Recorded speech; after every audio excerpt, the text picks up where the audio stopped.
Ciao bella gente, ben trovati su Trip to Me.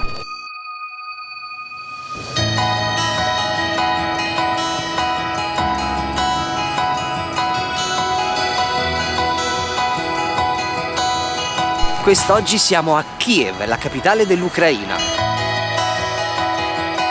Mettetevi belli comodi perché ci saranno un sacco di cose da vedere e da scoprire insieme. È il 10 di ottobre e come potete immaginare dal mio giacchetto super impellicciato, qua non è particolarmente caldo.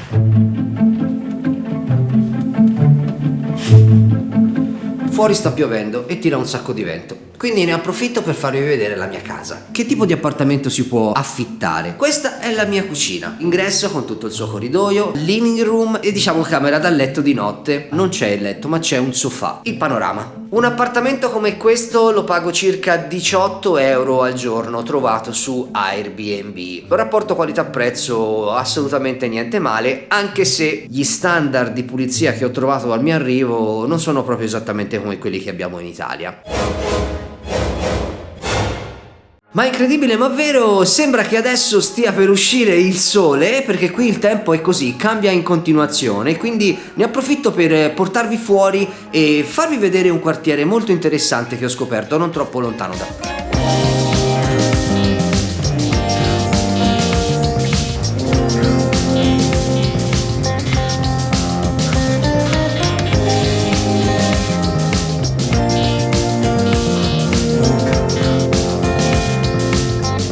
Iniziamo parlando del territorio che ospita la città. Kiev è stata edificata su tutta una serie di colline, quindi è un continuo sali e scendi con anche delle discrete pendenze. Girarmela a piedi è davvero un ottimo training per i miei muscoli, soprattutto per i miei glutei, perché qui ci sono delle salite lunghe e anche piuttosto ardite, quindi è un ottimo allenamento.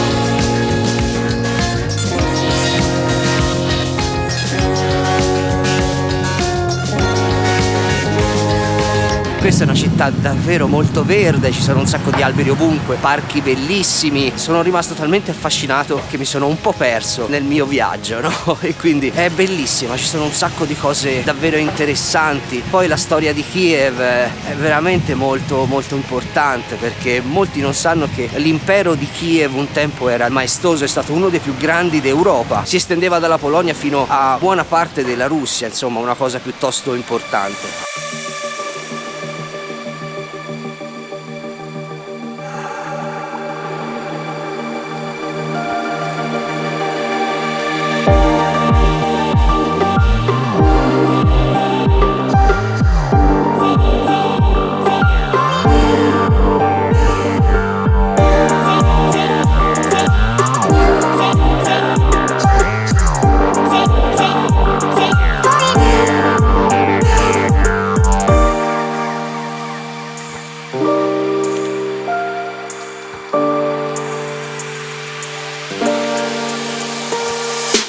Per spostarsi in questa città non è particolarmente difficile. Uber è una delle applicazioni più diffuse, oltre ai taxi. Per quanto riguarda i taxi però devi chiamare un call center che ti risponde in russo o in ucraino, e il che rende la cosa particolarmente complicata. Mentre Uber è tutta in automatico, vi vengono a prendere e vi portano a destinazione nella maniera più semplice. Non è particolarmente costoso. Io abito a circa 3 km da Piazza Maidan, la piazza centrale, e all'incirca spendo tra 1 euro e 3 euro per tornare a casa, quindi insomma è fattibile. Se invece si ha un po' più di familiarità con la lingua russa, soprattutto con i nomi dei posti, le aree, le zone della città, ci si può spostare in metropolitana. Questa è davvero molto molto economica, si parla di centesimi. Oppure ci sono anche i tram, quelli semielettrici sulle rotaie, però non servono benissimo tutta la città.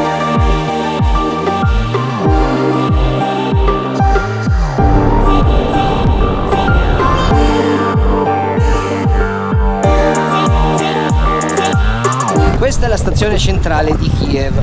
Da qui si può andare un po' ovunque, ovviamente si può prendere treni per visitare tutto il resto del paese, andare nelle grandi città come Kharkiv o Lviv, ma si può anche andare a Mosca, si può andare in Polonia, insomma tecnicamente da qui si può girare un po' tutta l'Europa. Comprare un biglietto del treno qui è davvero molto difficile perché a parte il caos alla biglietteria nella stazione centrale nessuno parla inglese, i bigliettai ti fanno 1 miliardo di domande per il posto, il treno e quant'altro e tu rimani qui praticamente. Girare con il treno per l'Ucraina se non si parla un minimo di russo è davvero molto difficile. La comunicazione in generale in giro per l'Ucraina non è particolarmente semplice perché l'inglese non è diffuso, perché essendo un ex paese dell'Unione Sovietica le altre lingue eccetto il russo e la lingua locale l'ucraino erano bandite. Questo insomma ha reso un po' il territorio acerbo per quanto riguarda le lingue straniere, anche se qui a Kiev devo dirvi la verità qualcuno un po' l'inglese lo mastica, magari non benissimo, però insomma si riesce a comunicare.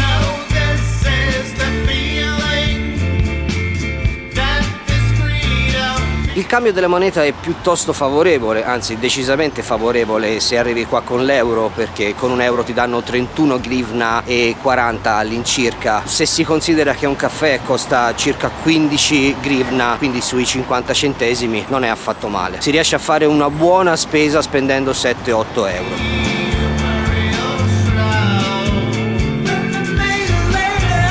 Questa è la Main Street di Kiev, il grande boulevard centrale con tutti i centri commerciali più importanti ed è anche il boulevard che attraversa Piazza Maidan. Piccolo appunto, Piazza Maidan non è il nome effettivo perché Maidan in ucraino significa proprio piazza, però ha un nome che non riesco a pronunciare, quindi per me sarà Piazza Maidan. Ma siccome il tempo fa schifo, sta peggiorando tantissimo e per fortuna sono stato qui a giugno, ho fatto delle riprese bellissime, ve la farò vedere in estate.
Non mi sembra vero, è uscito il sole, posso fare questo.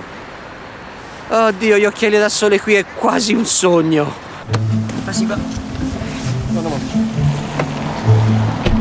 Piazza Europa.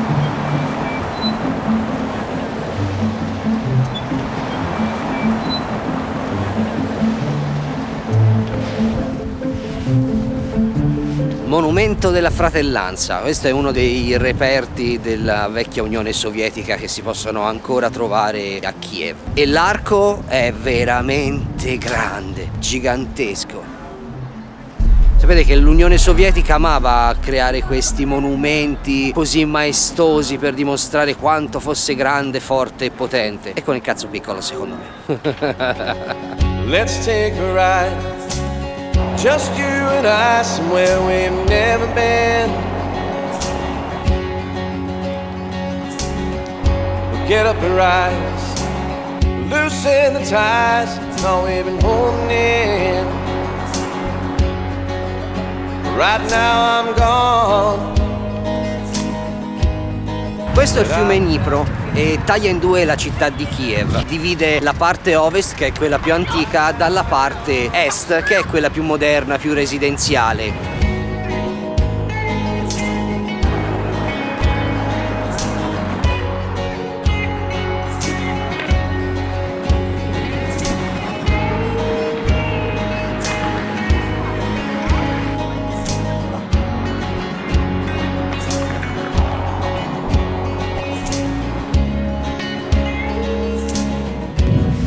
quartiere di Podol è molto carino, si trova vicino al fiume Dnipro, c'è la passeggiata, ci sono un sacco di ristoranti, ma assolutamente non è un posto dove vengo a mangiare, perché qui i ristoranti appunto sono piuttosto costosi, essendo una zona turistica. Io di solito vado a mangiare a Posata Hata, che è una catena di ristoranti che si trova qui in Ucraina, diciamo di cibo locale, molto buono, devo essere sincero, ci mangio sempre molto bene, molto volentieri. Ha due caratteristiche fondamentali: uno, costa davvero molto poco; due, si può vedere il cibo con i propri occhi. Questo permette di scegliere quello che si vuole mangiare in un paese dove i menù sono scritti in russo, il che rende la cosa piuttosto complicata se si vuole ordinare qualcosa al ristorante. Invece qui è tutto molto semplicissimo e soprattutto molto veloce.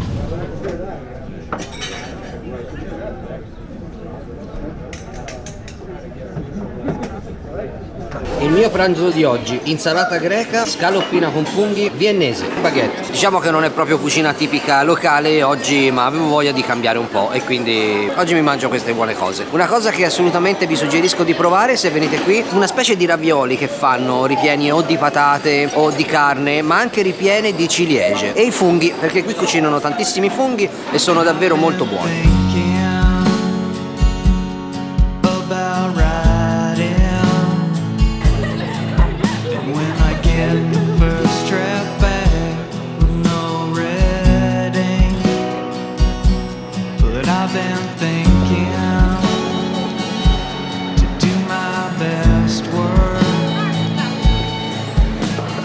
Gotta leave this town to find my way. And when that plane touched down on that island town, I knew that my life's work was in their hands. So I started. Se non fosse per la salita, questo quartiere sarebbe perfetto. Di giorno è pieno di vita, di bancarelle, di cose interessanti da poter comprare, di rigattieri dove si trovano anche vecchie macchine fotografiche russe. Bello, è molto molto carino. Per qualche strana ragione mi ricorda un po' Montmartre a Parigi. Bello, ci dovete assolutamente venire qua.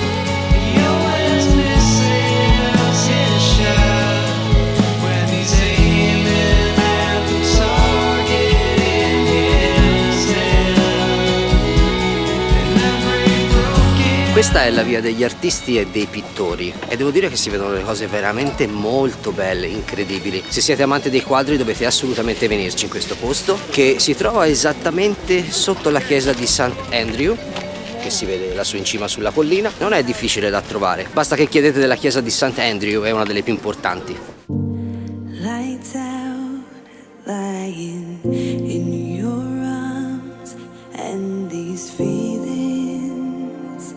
start to change. One look into your eyes and I'm floating far away. I've never been here before.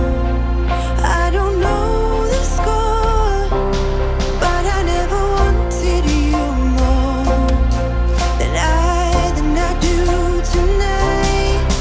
Escape. Questo bellissimo albero è protetto perché è uno dei più antichi della città, ha tra i 300 e i 400 anni e quindi è protetto proprio dal governo ed è veramente molto bello. Dà uno strano senso di pace camminare qui sotto, sapere che lui è qui, ha superato tutte le guerre che ci sono state in questo paese, in questa città, lui è sempre rimasto qui, non si è mai mosso per più di 300 anni.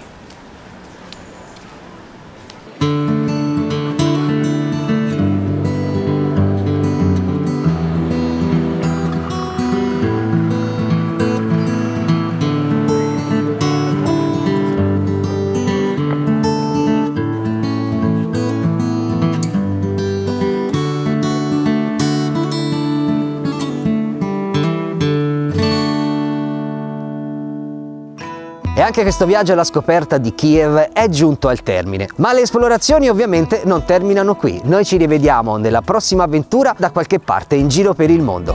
Bye bye, keep in touch!